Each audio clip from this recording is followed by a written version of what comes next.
Halo Sobat Samakanang, gimana kabarnya? Semoga kalian baik-baik saja ya. Seperti biasa, pada video kali ini kita akan membahas preview cerita Donghua BTTH episode ke-215.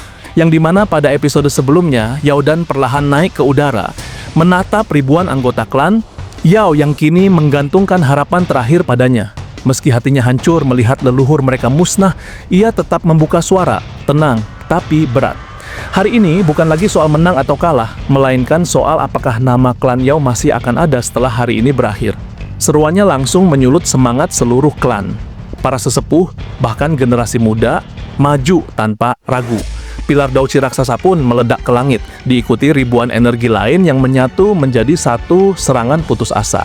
Namun, Nihility Devouring Flame hanya mengangkat tangan. Seketika, lubang hitam raksasa terbuka, melahap seluruh serangan dan membuat bumi runtuh di bawahnya. Belum sempat bernapas, teror berikutnya pun turun. Dari langit, jutaan makhluk tunling menghujani gunung obat, melahap tubuh dan Daochi tanpa ampun. Saat itulah Yaodan sadar, klan Hun memang datang untuk memusnahkan garis keturunan mereka sampai ke akar. Dengan keputusan paling pahit, ia memerintahkan para sesepuh menghancurkan diri demi membuka jalan bagi generasi muda. Ledakan demi ledakan mengguncang dunia. Di tengah kekacauan itu, Yaodan menyerahkan benih terakhir klan Yao kepada Xiaoyan. Tanpa banyak kata, Xiaoyan membawa mereka menerobos badai energi, sementara Yaodan sendiri terbang ke langit menghadang dua orang suci iblis dengan tubuh yang siap hancur kapan saja. Namun pelarian itu terhenti ketika Hunyan turun tangan. Tekanan Daosheng bintang 7 langsung menyesakkan napas. Terpojok, Xiaoyan akhirnya memanggil Little Yi dan memadukan 8 api surgawi sekaligus. Teratai api pun terbentuk di tangannya, sebuah kekuatan terlarang yang membuat bahkan Hunyan tak lagi bisa tersenyum santai. Dan di titik itulah pertempuran hidup dan mati benar-benar dimulai. Dan itu merupakan inti cerita pada cerita sebelumnya. Kalau begitu, sekarang langsung saja kita masuk ke bagian cerita terbaru. Guys. Melihat Hunyan sedang bergegas ke arah Xiaoyan, Yao Lao lantas berteriak dengan suara penuh kecemasan, memerintahkan siapapun yang bisa bergerak untuk menghentikan Hunyan. Tanpa ragu, Pak Tua Shenlong segera merangsek maju dan meluncurkan teknik palem racun merah. Namun, Hunyan hanya mendengus dingin. Ia mengatakan bahwa sekelompok udang kecil tidak akan pernah bisa melarikan diri dari genggamannya. Hanya dengan satu benturan singkat, Pak Tua Shenlong langsung memuntahkan darah dan terlempar mundur dalam kondisi yang sangat menyedihkan. Bergegas, Hunyan muncul tepat di depan Xiaoyan dan menghujamkan jari-jari hitamnya yang mematikan. Serangan itu menembus pertahanan Daochi dan bahkan merobek Dragon Phoenix Ancient Armor di dada Xiaoyan, meninggalkan 5 luka dalam yang langsung memancarkan darah segar. Xiaoyan terlempar mundur akibat pukulan berat tersebut, namun di tengah rasa sakit yang luar biasa, ia justru menunjukkan senyum sedingin es. Dengan suara lembut namun tegas, Xiaoyan menggumamkan satu perintah sederhana, meledak. Sontak, mata Hunyan menyusut drastis ketika ia melihat sebuah teratai api 8 warna yang sangat indah, berputar hanya beberapa sentimeter di depan wajahnya. Sebelum ia sempat bereaksi sedikit pun, teratai itu meletus, berubah menjadi pilar-pilar cahaya pemusnahan yang sangat padat dan tak terhindarkan. Xiaoyan beruntung karena telah terlempar mundur oleh pukulan Hunyan sebelumnya, sehingga ia tidak terjebak di pusat ledakan. Sebaliknya, Hunyan menjadi sasaran utama. Tubuhnya ditembus oleh cahaya pemusnahan berkali-kali tanpa ampun. Ledakan dahsyat itu menyapu seluruh alam Yao, melelehkan pegunungan menjadi tanah merah yang membara. Suhu yang sangat tinggi melenyapkan segalanya dalam radius yang sangat luas. Ketika debu perlahan mengendap, terlihat sebuah lubang raksasa sedalam 10.000 kaki. Hunyan tampak berdiri di tengah lubang tersebut dengan uap hitam yang menyelimutinya. Namun auranya telah merosot tajam dan tidak lagi stabil. Pak Tua Shenlong terperanjat karena Xiaoyan benar-benar mampu melukai parah seorang Daosheng bintang 7 tingkat lanjut. Cepat pergi, celah ruangnya sudah terbuka, teriak Xiaoyan dengan wajah pucat pasi. Dengan tangan yang gemetar, Xiaoyan mengembalikan api milik Pak Tua Shenlong dan Yao Tian. Lantas ia mengatakan dengan suara cemas bahwa kelelahan akibat menggunakan 8 api ini jauh lebih besar dari dugaannya. Saat ini ia berada dalam kondisi yang sangat lemah dan sama sekali tidak akan mampu bertahan jika serangan lain datang. Bergegas, ia segera memimpin rombongan tersebut menuju celah spasial yang tercipta akibat sisa ledakan dahsyat tadi. Hun Yan yang terluka parah meraung murka dan memerintahkan pasukannya untuk menghentikan mereka. Namun, sisa-sisa ahli klan Yao yang masih hidup langsung melakukan penghancuran diri secara serentak demi menghalangi pengejaran klan Hun. Di sisi lain, Yao Dan yang sedang bertarung sengit melawan Hun Jing melihat celah pelarian itu terbuka. Ia menoleh ke arah Xiaoyan dengan tatapan yang kini telah terbebas dari beban berat. Dengan suara yang tulus, Yao Dan menyampaikan rasa terima kasihnya kepada Xiaoyan karena telah menyelamatkan benih-benih terakhir klannya. Setelah itu, dengan senyuman gila dan garang, Yao Dan memicu ledakan penghancuran diri tingkat puncak Dosheng yang tidak kalah dahsyat dari teratai api 8 warna milik Xiaoyan. Getaran hebat kembali mengguncang dunia yang berlumuran darah itu, tepat saat Xiaoyan dan rombongannya sepenuhnya menghilang ke dalam celah dimensi. Badai pemusnahan yang dihasilkan oleh penghancuran diri Yao dan lantas menyapu seluruh alam Yao dengan keganasan yang sanggup merobek struktur realitas. Jutaan partikel energi merah darah berpusing layaknya pisau mikroskopis sehingga melumatkan apapun yang dilewatinya menjadi debu atom. Di pusat ledakan, suhu sontak melonjak hingga tingkat yang tidak bisa dijelaskan oleh logika alkimia hingga akhirnya mengubah pegunungan obat yang subur menjadi gurun kaca yang membara.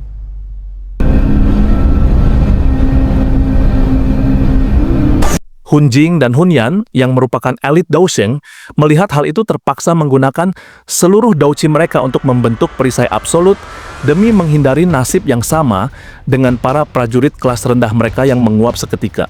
Hun Jing lantas mengatakan dengan nada yang penuh dengan kebencian bahwa pengorbanan Yao Dan adalah tindakan paling sia-sia sekaligus paling merepotkan yang pernah ia saksikan. Sambil menggenggam giok dewa kuno klan Yao yang berhasil ia amankan, ia kemudian menatap ke arah celah ruang yang perlahan menutup dengan rasa frustrasi yang mendalam. Di sampingnya, Hun Huzi tak lama setelah itu muncul dari balik kabut hitam dengan napas yang sedikit terengah. Ia selanjutnya mengatakan bahwa misi mereka baru berhasil separuh. Meskipun klan Yao telah musnah, namun pelarian Xiaoyan membawa serta potensi ancaman besar karena pemuda itu kini memiliki saksi hidup dan bukti kuat atas genosida yang dilakukan klan Hun. Hun Yan yang jubahnya telah compang-camping akibat teratai api 8 warna, pada saat yang sama mengatakan dengan suara parau bahwa luka-lukanya bukanlah apa-apa dibandingkan dengan penghinaan yang ia rasakan. Ia lantas mengatakan kepada Hun Jing bahwa mereka tidak boleh membiarkan Xiaoyan mencapai wilayah klan Gu. Tak lama setelah itu, Hun Yan segera mengeluarkan perintah melalui transmisi jiwa kepada 2 algojo klan Hun yang menunggu di perbatasan luar, Hun Sha dan Hun Tu. Ia dengan tegas memerintahkan agar salah satu dari mereka segera memburu dan menghabisi Xiaoyan tanpa belas kasihan, karena keberadaan pemuda itu adalah duri yang paling mengganggu dalam rencana besar sang kepala klan.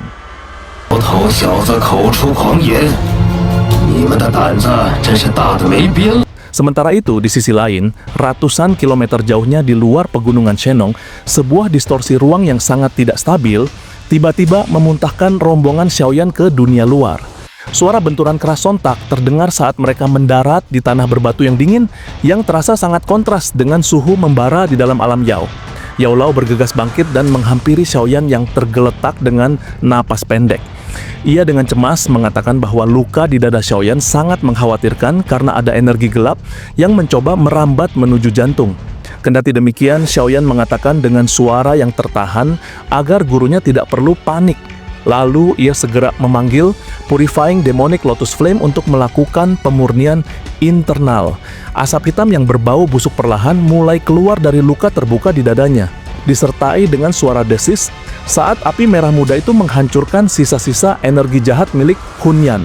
Setelah merasa sedikit lebih stabil, Xiaoyan tanpa ragu meminum beberapa pil pemulihan tingkat tinggi sekaligus dan kemudian mengatakan bahwa mereka tidak memiliki banyak waktu untuk beristirahat karena klan Hun pasti sudah mengirimkan pengejar. Di belakang mereka, pada saat itu, para junior klan Yao yang tersisa tampak seperti mayat hidup. Yao Tian dan Yao Ling hanya bisa berdiri dengan tubuh gemetar, menatap cakrawala di mana rumah mereka dulunya berada. Yao Tian akhirnya menghampiri Xiaoyan dengan langkah yang berat, lalu menangkupkan tangannya dalam posisi hormat yang paling dalam. Ia dengan suara yang sangat rendah mengatakan bahwa mulai saat ini sisa-sisa klan Yao akan mengikuti setiap instruksi Xiaoyan karena mereka menyadari bahwa tanpa bantuan pemuda ini, garis keturunan mereka akan benar-benar berakhir hari ini. Mendengar hal itu, Xiaoyan lantas mengatakan kepada Yao Tian bahwa pengakuan itu adalah beban yang berat, namun ia menerimanya demi janji yang ia berikan pada Yao Dan. Ia kemudian mengalihkan pandangannya kepada Pak Tua Shenong dan mengatakan bahwa kehadiran sang tetua sangatlah krusial. Pak Tua Shenong setelah merenung sejenak mengatakan bahwa ia setuju untuk ikut ke aliansi Sky Mansion. Ia menyadari bahwa di dunia yang sedang bergejolak ini tidak ada lagi tempat bagi seorang pertapa tunggal untuk bersembunyi dari cengkeraman klan Hun. Kehadiran pakar bintang 6 Dousheng seperti Shenong dengan demikian memberikan sedikit harapan bagi Yao Lao yang akan memimpin evakuasi aliansi. Tak lama setelah itu, rencana pun segera disusun. Yao Lao akan memimpin rombongan besar kembali ke wilayah aliansi untuk memperkuat pertahanan. Sementara itu, Xiaoyan akan membawa Yao Tian dan Yao Ling menuju klan Gu secepat mungkin. Namun, tepat saat Xiaoyan baru saja akan memberikan aba-aba untuk berangkat, insting state heavenly miliknya tiba-tiba menangkap sebuah fluktuasi yang sangat tajam dan dingin dari puncak bukit di depan mereka. Sesosok pria dengan aura yang sangat biadab perlahan-lahan muncul dari balik bayang-bayang pohon tua. Ia membawa sebuah bilah hantu merah darah yang ukurannya hampir sebesar tubuhnya sendiri. Pria itu yang dikenal sebagai Hun Sha, lalu memberikan senyuman yang sangat lebar hingga menampakkan deretan gigi yang menyeramkan. Ia dengan santai mengatakan bahwa ia telah menunggu cukup lama dan merasa kecewa karena mangsa yang dikirim kepadanya tampak sangat lemah dan penuh luka. Melihat kehadiran Hun Sha, suasana di area tersebut sontak membeku. Xiaoyan tanpa sadar mengepalkan tinjunya, merasakan bahwa pria di depannya ini memiliki level kekuatan yang setara dengan Hun Yan, namun dengan niat membunuh yang jauh lebih murni dan terkonsentrasi. Mata Xiaoyan menegang, langsung tertuju pada sosok manusia yang berdiri tegak di puncak gunung yang jauh.